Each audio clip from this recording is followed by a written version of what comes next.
自己对一个长者都如此不尊重，你对你的养父母能好到哪儿去啊？你以为把他接到身边住41天的房子就是孝顺吗？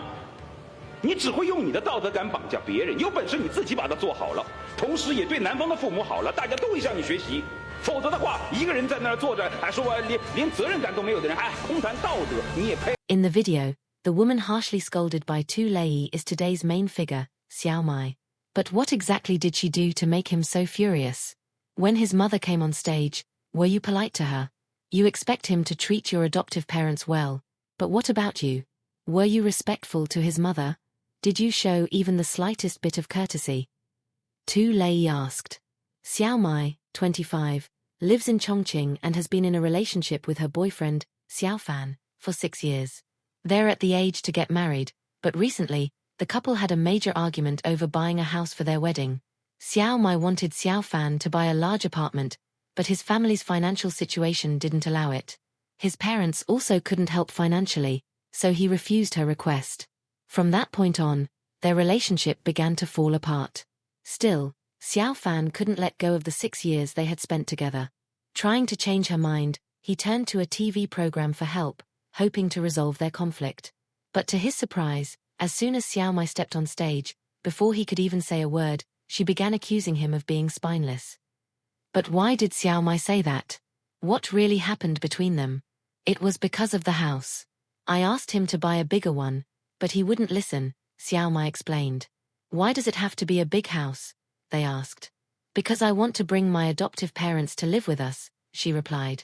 Xiao Mai revealed that she was raised by her adoptive parents in the countryside, in a poor family. Even so, they never let her go without. They always tried to give her the best they could, while living modestly themselves. That's why Xiao Mai promised herself that once she grew up, she would repay all their love and sacrifice by giving them a better life. Now that she's more stable, she wants to bring her adoptive parents to live with her so they can enjoy a comfortable life as a sign of gratitude. But what does Xiao Fan think about this idea? 不是不同意啊，是因为他要买一套大的房子，我们条件也确实不允许，所以说我也感觉到压力非常的大。 As a future son-in-law, he felt it was his duty to help his girlfriend take care of her adoptive parents, so he agreed to her request. But what he didn't expect was that his girlfriend would demand to buy a 3-bedroom apartment in the city center. Since he also came from a rural family, with parents who had spent their whole lives working in agriculture, he simply didn't have the means to fulfill her wish. Upon hearing his response, Xiao Mai couldn't hold back and immediately argued back. 他之前同意，但后来他听他妈妈的话，他妈妈叫他不买房子，他就不买房子。哦，一直拖到现在。我妈她说的也有道理啊。 我们现在确实条件也不允许，你非要买个31厅的，一点主见都没有。你妈说什么就是什么。The boyfriend's mother didn't want to spend money, and the boyfriend himself did everything she said. He had no opinion of his own, too weak to stand up for himself. Xiao Mai's response infuriated him, and soon the two began to argue. To prevent the fight from escalating, the host, Zhao Chuan, quickly stepped in. So, you're saying that without a house, you won't get married, right? Yes. What if it's a small apartment, 1 bedroom and 1 living room, would you still marry him? 1 bedroom and 1 living room is too small. I want to bring my adoptive parents to live with us. Faced with the host's suggestion, Xiao Mai refused without hesitation. She insisted on bringing her adoptive parents to live with them. If her boyfriend bought a small apartment, she simply wouldn't consider marriage. That's when Xiao Fan's mother appeared on the show. But her arrival only created more tension. What would she think of her future daughter-in-law? And what decision would she make? If you really love my son, you should understand his situation. My husband works on construction sites, earning a bit here and there, and I work too. Where am I supposed to find money to buy a house? As mentioned earlier, Xiao Fan's mother truly had no financial means. She and her husband survived on odd jobs to support the family, and they still had a younger son in school. So, there was no extra money to help. At that moment, Xiao Mai went silent. To ease the tension, the host asked the future mother-in-law again. Would your family be able to afford at least a small 1-bedroom apartment? Yes, that I can do. Understood. Thank you very much. Your opinion is clear, said the host. But the mother, already irritated, replied. So you want my son to stop listening to me completely? to take him away from me. Even though she couldn't buy the large house Xiao Mai wanted, Xiao Fan's mother was still willing to help with a small one. But Xiao Mai's attitude angered her so much that she gave up entirely.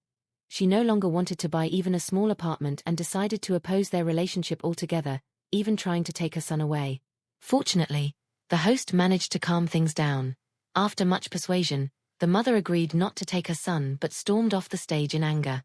The truth is, she had her reasons.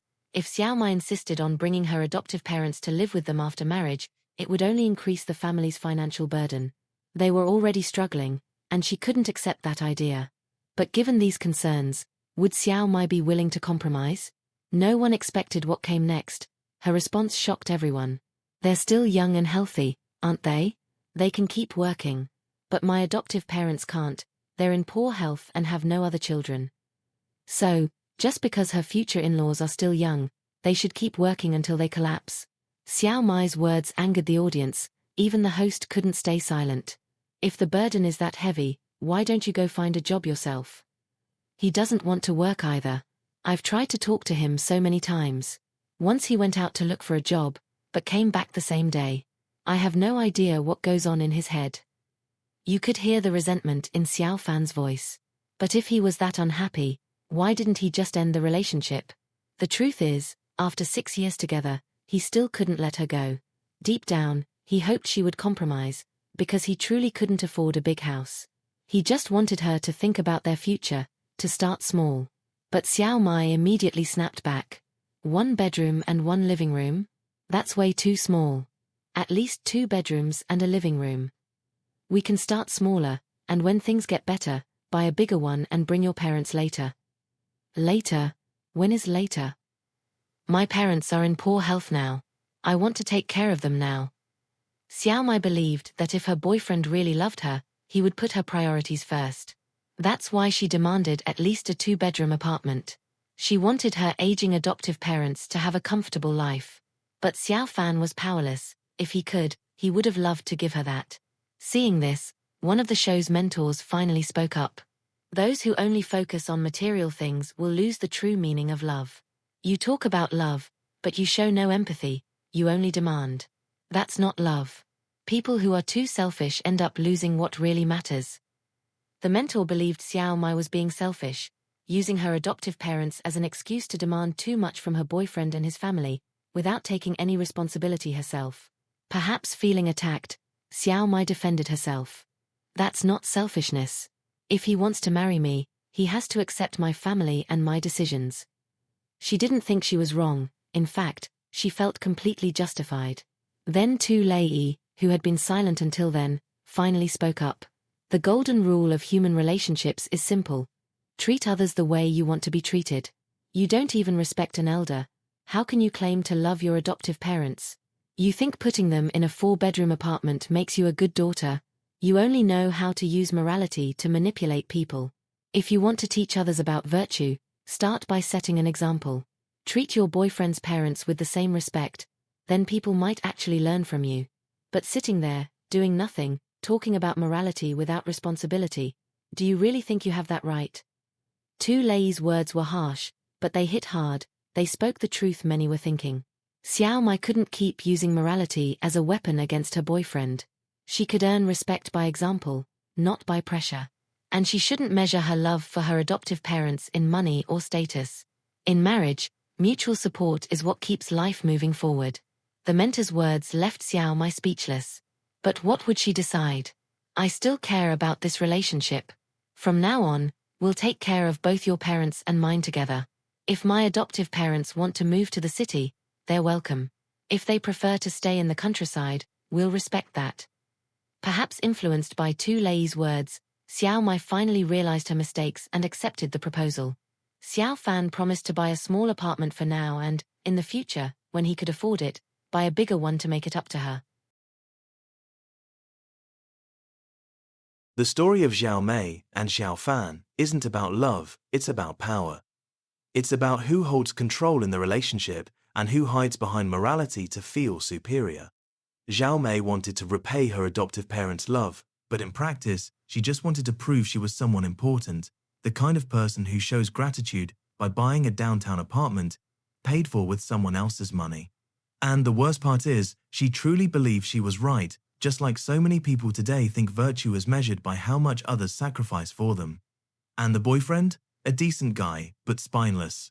He grew up thinking that respecting your parents means obeying them blindly, and ended up confusing submission with kindness.